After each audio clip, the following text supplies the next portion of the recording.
سلام كوراتن فتواتن تملكتنا نلمون كم تلمود بحد حدشن وانا ونزخونا حبريتا حزنا انا باخم ابيلنا لنا نايلمي زعبانا زخون بزعبا اتي ود اماني المودشان كمون فيفن سهلن زخونه حد هصانيو مالتي كون اتي هصان انتاي خوينو انتاي خغطيمو نزبل نجر ابز حلف سنبت مالتيو زرانايو حدش حبريتا وي بتعم دما زحزن حبريتا ايو نيرو مالتيو اتي حبريتا دما بتعم بزغرمن نبزحات دما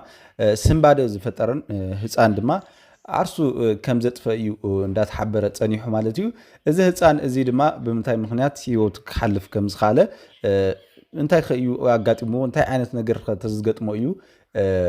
نابزي هيوت ناب محلاف زغطمولو نزبل بزح حتتات دما ندميو كاب حد حبريتا زرخبنالو كاب بيتسب اون زتسمع حدش حبريتا حيزلكم قريبه زلخو مالتيو بفلاي ازي هصان زي قلعه ابيك يو تحنيقو ودما مطفيو مخنات دما عرسو يو تباهيلو زلو ايكونن ون زبل سب ايتسانن بفلاي ات هيوت كسنلو زخل نجر دما انتاي كوني يخليو عرسو قطف يخليو زتبحاللو بوعلو يدما بيدو مويتو زتبحاللو انتاي كوني يخل ات مخنيات زبلن كالوت دما ازي قلعزي وي ازي هصان زي ود 13 عامت هصان كمزي عينت حسب كحسب زخولو نجر اب غزا بستفطر خنتات يو دما ኢሎም እቲ ዝተፈጠረ ኩነታት እውን ዝገልጹሉ ሰባት ዝሃብዎ ሓበሬታ እውን ሒዘልኩም የቀሪበ ዘለኹ ንለሙ ማለት እዩ እስካብ መወዳእታ ሓበሬታ እውን ምሳይ ክትከታተሉ ነዚ ቻናል ሓድሽ ዝኾንኩም ሳብስክራይብ እንዳገበርኩም ነዚ ቪድዮ ድማ ላይክ ብምግባር ምሳይ ድማ ክትጸንሑ በዛ አጋጣሚ ሼር እንዳበልኩም እውን ክትተሓዋወርኒ ክላቦ ይፈቱ ማለት እዩ ክብራት ተኻተቲ እና ናፍቱ ዋና ሓበሬታ ካቲ እንተለኹ ود امانيل مودشان ود سنه طباو مالتيو امانيل مودشان كون ود فيفن سالن زخونه ولادو مالتيو ناي كلتيوم ناي امانيلن ناي فيفن سالن بفلاي زطراطر بزحات نغرات زنبرو እዚ ህፃን ንለሙ ድማ ብትክክል ዝኾነ ሓበሬታ እቲ መልሱ ተፈሊጡ ኣሎ ማለትዩ ማለት እቲ ህፃን ዝሞተሉ ምክንያት እውን ወይ ድማ ከመይሉ እዩ እዚ ህፃን እዚ ህይወት ናይ ማንዲዩ መሪርዎ ወደ 13 ዓመት ንዝብል ነገር ንብዙሓት አሻቂሉን ከመውን እቲ ቀታሊ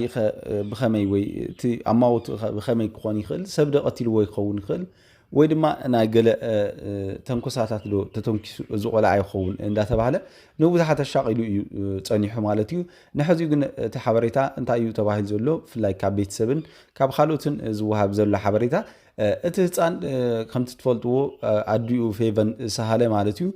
ብዙሓት ነገራት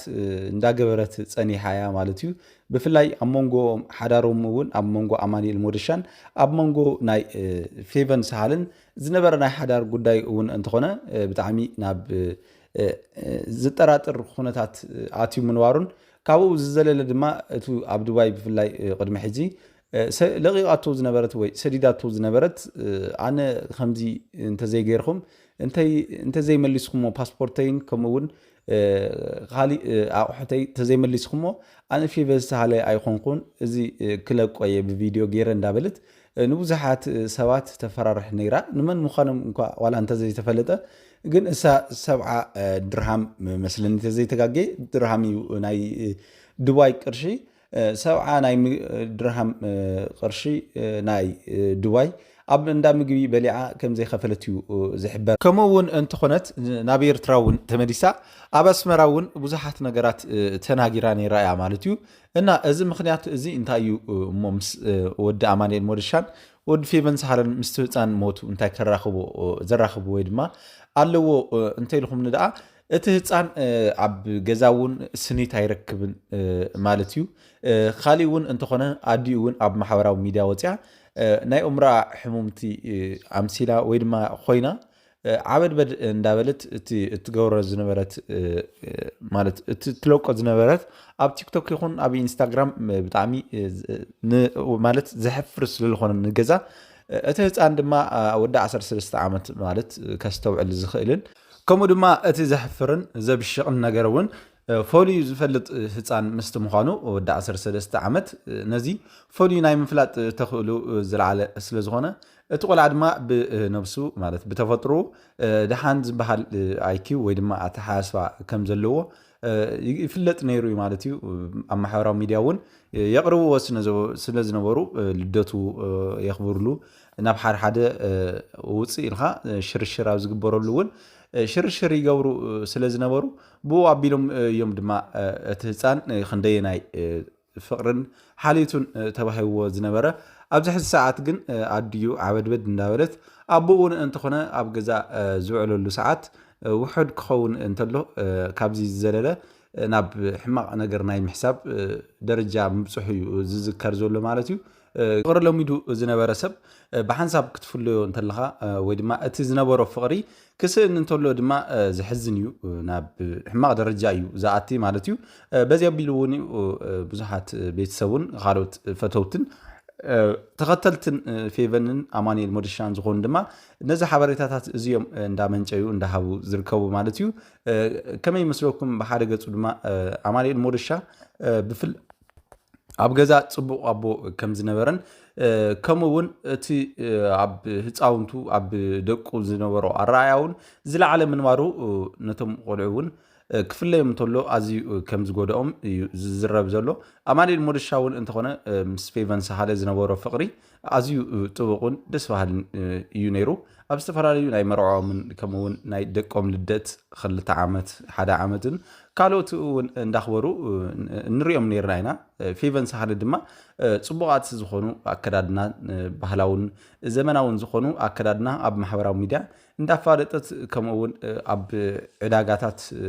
ዝተፈላለዩ ናይ ድባይ እውን እንዳኸደት ትዝናነይን ኣብ መናፈሻታት እውን ትዝናነይ ነይራ ማለት እዩ ኣብ ኤርትራ ይኹን ኣብ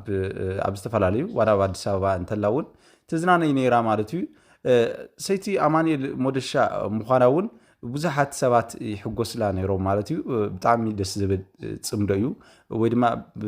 ደስ ዝብል ሰብ ሓዳር እዮም ደስ ዝብሉ እዮም እንዳተባሃለ እውን ይግለጽ ነይሩ ማለት እዩ ክቡራት ተኸታተልቲ ንሕብዚኡ ግን እዚ ኩሉ ነገራት ምፍጣሩ ወደም እውን ዓርሱ ከጥፍእ ብምኽኣሉ ብጣዕሚ ዓብዪ ሓዘን ተሰሚዕዎም ብጣዕሚ ድማ የሕዝን እዩ ህፃን ወዲ 13 ዓመት እዚ ኩሉ ፍቕሪ ኣርኢካ እሞ ምሳኻ ተጫዊቱ ተዝናንዩ ዝሓለፈ ህፃን ዓርሱ ከጥፍእ እንተሎ ብጣዕሚ እዩ ዘሕዝን ኣብ ካሊእ ሰብ እውን ከይበፅሕ ጥንቃቐ ክግበር እውን ዝግብኦ ነገር እዩ ብፍላይ እዚ ዓርስኻ ምጥፋእ ዝበሃል ነገር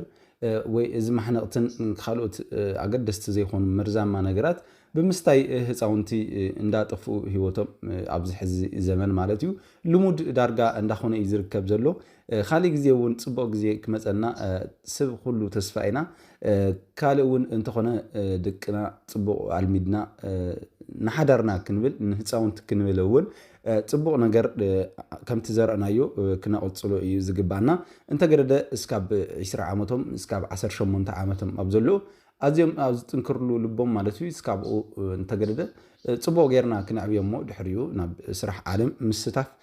ኣእምሮኦም ሽፍት ወይ ድማ ስለ ዝቕየር ካብኡ ዝዘለለ ዘሎ ፅቡቅ ዝኾነ ናይ ባዕሎም ኣተሓሳስባ ስለ ዝሃንፅሉ እስካብኡ ዘሎ ክንከናኸኖም ናይ ሎሚ ምኽረያ ማለት እዩ እና ንፌቨን ሳሃለን ንኣማኒኤል ሞደሻን ድማ ንመላእ ቤተሰብን ይሃብኩም ክብል ይፈቲ